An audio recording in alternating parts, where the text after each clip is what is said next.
So yun mga idol, at sinimulan na nga namin na linisin yung ilog. Yung mga natumbang kahoy sa ilog ay i-aakit na namin gamit yung bakso. Yan lang.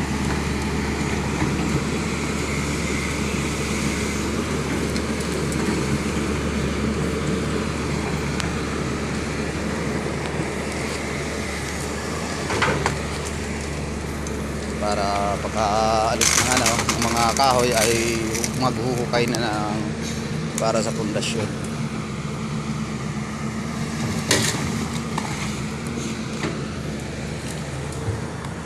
Sa kabila natanggalan na ng mga puno, pero mayroon pang kawayan na aabutin, kaya ayan pinatanggal na namin. Ayan, umakyat sila.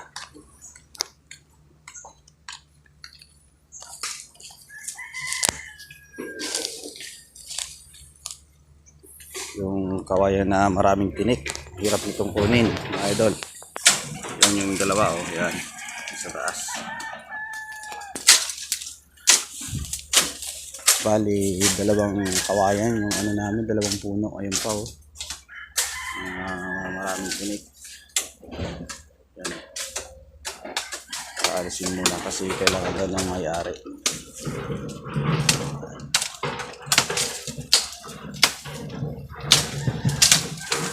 Ito yung mga ginagawang bambusit mga idol. Ayan, ang daming tinik talaga. Hindi ka nito marunong, talagang marami kang sugat na matatamo.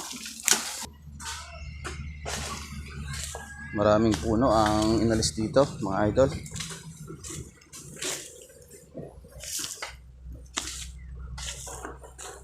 Yan na. Dito kasi pag malakas ang ulan or may bagyo, binabaha yung parting doon sa kabila. Tapos dito rin, yan, parte dito. Yan.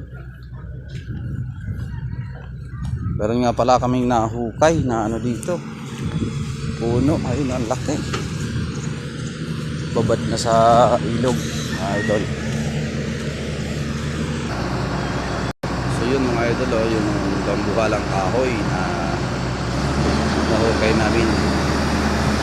Ito po ay kung tawagin dito sa amin, tuod. Ito yung dulo doon, tanggal yun, malaking kahoy, bahay, tapos yung niyog doon sa dulo. So bali na tanggal na namin yung mga kawayan dito sa kabila. Bakuhin na lang yan para maalis yung pinakaugat niya.